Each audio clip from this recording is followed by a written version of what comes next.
नमस्कार मंडळी. कितीही देवदेव केला तरी आपल्याकडून जर काही या चुका होत असतील तर देवांना उपवास घडतो आणि देवांना उपवास घडल्या कारणामुळं आपल्याला केलेल्या पूजेचं फळ मिळत नाही आणि आपल्याला त्याचे वाईट परिणामसुद्धा भोगावे लागतात. आपल्या घरामध्ये यामुळं धनाची कमतरता भासते आणि आपल्याला आर्थिक समस्यांनासुद्धा सामोरं जावं लागतं. म्हणून आपल्याला देवांना उपवास घडू नये यासाठी देवानं आपली प्रत्येक संकटात मदत करावी, आपल्याला त्या संकटातून तारावं यासाठी आपली पूजा परिपूर्ण होणं गरजेचं आहे.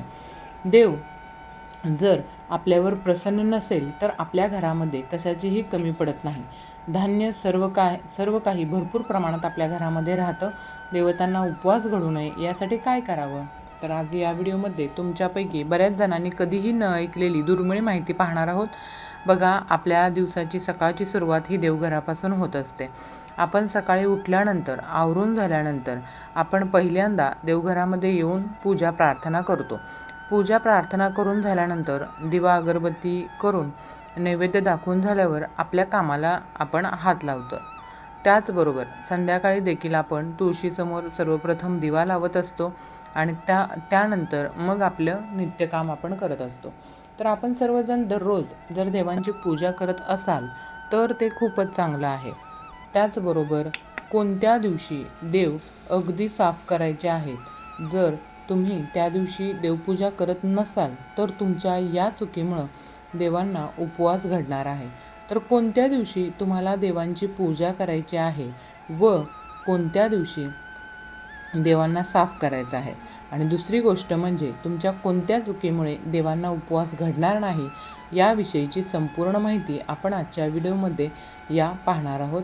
त्यासाठी व्हिडिओ शेवटपर्यंत नक्की पहा आणि व्हिडिओ आवडला तर व्हिडिओला एक लाईक नक्की करा आणि कमेंट बॉक्समध्ये श्री स्वामी समर्थ महाराज असं नक्की लिहा. चला तर मग आपल्या व्हिडिओला सुरुवात करूया.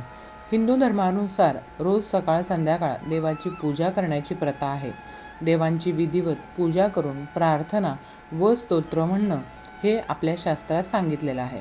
घरात जागेची कमतरता असल्यास एका भागात छोटे देवघर बनवले जाते, तर मोठे घर असल्यास एका खोलीतच पूजेची खोली करण्यात येते. तर बघा, घरात असलेल्या छोट्याशा देवघरामुळे ही घरात आपल्या सकारात्मकता नांदते. तर रोज पूजा अर्चना केल्यामुळं देवांची कृपा बरसते. ज्याप्रमाणे पूजा पाठ करण्याचे नियम असतात त्याचप्रमाणे देवघरात कोणते सामान ठेवावे, देवघराची काळजी कशी घ्यावी याचे देखील काही विशेष असे नियम असतात. तुम्ही जर या नियमांचं पालन केलं तर तुमच्या घरामध्ये सुख समृद्धी नांदते, तसंच घरात सकारात्मकता राहते. दररोज आपण देवपूजा करत असतो, देवांना स्नान देखील घालत असतो. बघा, स्नान करून झाल्यानंतर आपण वेगवेगळ्या देवांना ठरवलेले हळदी कुंकू किंवा अष्टगंध लावत असतो. अशामुळे देव हे लवकरात लवकर काळे देखील पडायला सुरुवात होते. असे काळे पडलेले देव अजिबात चांगले वाटत नाहीत. म्हणूनच देवांची वेळोवेळी स्वच्छता करणं हे अतिशय गरजेचं आहे. तर आपण बघा, काही लोकांना दररोज तुम्ही देवाला स्वच्छ करू शकत नाही. काही लोकांना वेळ नसतो दररोज देव स्वच्छ करायला, कारण त्यांच्यामुळे देवांना उपवास घडत असतो. देवांना नेमकं कोणत्या दिवशी साफ करावं, त्यांना कोणत्या दिवशी उपवास घडणार नाही आणि तुम्हाला संपूर्ण पूजेचं देखील फळ मिळेल. तर बघा, आता देवपूजा झाल्यावर बरेच जण दिवा अगरबत्ती लावत असतील, परंतु आपण कोणती पूजा कोणतेही कार्य अग्नीच्या साक्षीनं करत असतो. ज्यावेळेस ही पूजा अग्नीच्या साक्षीने करतो त्यावेळेस आपण केलेली पूजा ही सार्थक जाते आणि म्हणूनच देवपूजा करायला सुरुवात करण्याच्या अगोदर आपल्याला दिवा प्रज्वलित करून घ्यायचा आहे. तर मग तुम्ही हा दिवा एका बाजूला ठेवला तरीसुद्धा चालेल आणि त्यानंतरच आपल्याला देवपूजा करायला सुरुवात करायची आहे. सर्वात प्रथम दीप प्रज्वलन करणं खूप महत्त्वाचं आहे.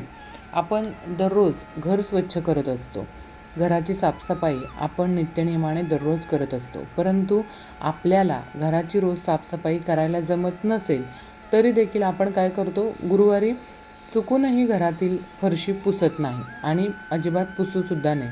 कारण याच्यामुळं घरामध्ये जो येणारा पैसा आहे, घरामध्ये जी बरकत आहे येणारी, ती आपल्याला मिळत नाही. कारण का बघा, कारण गुरुवारी घराची स्वच्छता किंवा साफसफाई किंवा घरातील फरशी पुसल्यानं आपल्याला आपल्या गुरुचे पाठबळ मिळत नाही आणि म्हणूनच गुरुवारी घरातील स्वच्छता करणं टाळलं पाहिजे. परंतु आपल्या घरातील देवांची साफसफाई देखील गुरुवारी करू नये असं कुठं दिलेलं नाही आहे. घरातील देवांची साफसफाई ही गुरुवारीसुद्धा तुम्ही करू शकता. हा नियम फक्त आपल्याला घरातील फरशी पुसण्यासाठी म्हणजेच डीप क्लिनिंग करण्यासाठी आहे. गुरुवारी आपण आपल्या घराची स्वच्छता, फरशी पुसणं अशा गोष्टी केल्यामुळं आपल्या पतीची प्रगती खुंटते. आपल्या पतीच्या कामात अडथळे येतात आणि आपल्या मुलांची प्रगतीसुद्धा खुंटते. गुरुवार हा माता लक्ष्मीचा आणि भगवान विष्णू यांचा पूजेचा वार मानला जातो आणि या दिवशी देवघर स्वच्छ केल्यास घरात माता लक्ष्मीचा वास कमी होतो असं मानलं जातं. एकादशी. आता एकादशी ही तिथी भगवान विष्णूंची तिथी आहे आणि या दिवशी उपवास तसंच देवपूजा केली जाते. यामुळं या दिवशी देवघर स्वच्छ करणं टाळलं जातं. या दिवशी देवघर स्वच्छ केल्यानं घरात दारिद्र्य आणि कष्ट झेलावं लागतात. अशातच घरात राहणाऱ्या लोकांना मोठे नुकसानसुद्धा सहन करावं लागतं. त्याचवेळी रात्री चुकूनही तुम्ही देवघराची स्वच्छता करू नये. असं केल्यास देवी लक्ष्मीचा कोप होऊ शकतो आणि देवी लक्ष्मीच्या अवकृपेमुळे तुम्हाला आर्थिक फटकासुद्धा बसू शकतो. आता हा जो नियम आहे हा सर्वांनाच लागू पडेल असं नाही. बघा, तुमच्या घरात तुमच्या पारंपरिक पद्धतीनं, जुन्या पद्धतीने ज्या गोष्टी घडत आल्या आहेत त्यानुसार तुम्ही त्या गोष्टी करायच्या आहेत. परंतु त्यात काही चुका होत असतील, परंतु आपल्याला या गोष्टींची माहिती नसल्यामुळे या होऊन जातात. तुमच्याकडे गुरुवारी एकादशीला देवघरातील देव साफ केले जात असतील तर तुम्ही ते निश्चितच साफ करू शकता. शेवटी काय आहे बघा, प्रत्येकाला प्रत्येकाच्या कर्मानुसार फळ मिळत असतं. आता देवांना स्वच्छ कधी करावं तर पहा, आपण प्रत्येक शुभ दिवशी म्हणजे जसं की सणाला ज्यावेळेस देव काळे पडलेले दिसतील त्यावेळेस आपण देव स्वच्छ करत असतो. देव स्वच्छ करण्यासाठी, त्यांना साफ करण्यासाठी कुठलाही दिवस बघण्याची गरज नाही आहे. परंतु देवांना आंघोळ घालण्याचा मात्र नियम आहे. देवांना आंघोळ घालताना कधीही सर्व देव एका ताम्हणात एकत्र करून ठेवू नका. त्यावर आपल्याला कधीही पंचामृत किंवा पाण्यानं संपूर्ण देवांना एकत्र आंघोळ घालायची नाही. तर असं न करता आपल्याला काय करायचं आहे बघा, एकत्र आंघोळ न घालता, आता तुमच्याकडे जर मोजकेच देव असतील तरीही हा नियम तुम्ही पाळायचा आहे. जर का जास्त देवांच्या मूर्ती असतील तरी देखील हाच नियम आहे. देवांना एका ताम्हणात तुम्ही ठेवू शकता. नंतर दुसऱ्या भांड्यात एक वाटी ठेवू शकता किंवा एखादा छोटा चौरंग तुम्हाला आणायचा आहे. तर काय करायचं, त्या चौरंगावरती तुम्ही ताम्हणामध्ये वाटीवर ठेवू शकता आणि त्यावर एक मूर्ती घेऊन एकेका मूर्तीला तुम्ही आंघोळ घालू शकता. पण सर्व देवांना कधीही एकत्र एकाच भांड्यामध्ये ठेवून आंघोळ घालू नये. यामुळं देवांना आंघोळ केलेल्या पाण्यात इतर देवही येतात, म्हणून एकत्र आंघोळ घालू नये. आपल्याला या चुकांचा दोष लागतो आणि आपण केलेल्या पूजेचं संपूर्ण फळ आपल्याला मिळत नाही. बघा, दुसरा महत्त्वाचा नियम तो म्हणजे देवांना स्वच्छ करण्यासाठी शक्यतो पितांबरीचा वापर करू नये. त्याऐवजी आपण एका वाटीमध्ये आंबट दही, लिंबू आणि थोडीशी हळद या सर्व वस्तू एकत्र करून या वस्तूने पितळीच्या मूर्तींना स्वच्छ करू शकता. यामुळं देवांचं पावित्र्य देखील राखलं जातं. परंतु सध्या सर्वांकडेच पितळी देव असतात आणि पितळी देव लवकर काळे पडतात. मग अशावेळी तुम्ही 2-3 दिवसाच्या नंतर एखादा लिंबू, आंबट दही, हळद याचा वापर करून तुम्ही ते स्वच्छ करू शकता. त्याचप्रमाणे बघा, तुम्ही चिंचेचा सुद्धा वापर करू शकता आणि चिंचेचा वापर करून तुम्ही देव स्वच्छ करू शकता. आता देव स्वच्छ करण्यासाठी कोणी ब्रशचा वापर करत असतील तर ब्रश जो घेणार आहात तुम्ही तो नवीन घ्यायचा आहे. जुना ब्रश वापरायचा नाही आहे आणि तो जो ब्रश आहे तो सॉफ्ट बघून घ्यायचा आहे. जुना ब्रश, कोणी वापरलेला ब्रश असा तुम्हाला चुकूनही घ्यायचा नाही देवांना स्वच्छ करण्यासाठी. यामुळे देखील आपल्याला देवदोष लागू शकतात. आता बघा, तुम्हाला जर का पितांबरी वापरायची असेल तर तुम्ही शक्यतो क्वचितच एखाद्या दिवशी करू शकता पितांबरीने देव स्वच्छ.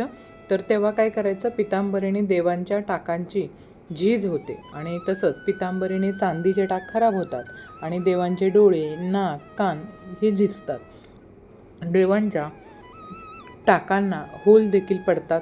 यामुळं काय होतं, यामुळं आपण केलेल्या देवपूजेचं फळ आपल्याला मिळत नाही. यामुळं आपल्या घरात अडचणी येतात. आपण देवाची पूजा जेवढी शास्त्रशुद्ध पद्धतीने करू तेवढे त्याचं संपूर्ण फळ आपल्याला मिळत असतं.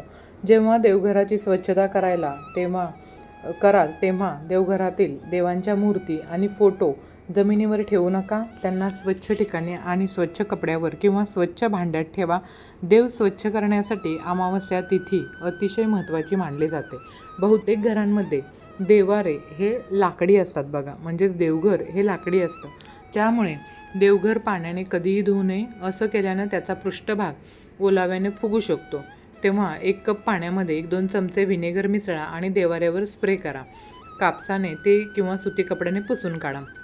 देव स्वच्छ केल्यानंतर, देवपूजा झाल्यानंतर देवांना हळदी कुंकू, अष्टगंध लावावं, फूल अर्पण करावं, अगरबत्ती लावावी आणि रोज देवांना नैवेद्य देखील दाखवावा. आपल्या देवघरातील देव म्हणजे आपली कुलदेवी आणि कुलदैवत यांची सेवा आपल्याला रोज करायची आहे आणि यानंतर आपले गुरु, आपल्या गुरूंची देखील आपल्याला रोज न चुकता सेवा जी आहे ती करायची आहे. मग यामध्ये तुम्ही स्वामी समर्थ महाराजांची सेवा किंवा तुमचे जे कोणते गुरु असतील त्यांचीसुद्धा सेवा तुम्ही करू शकता.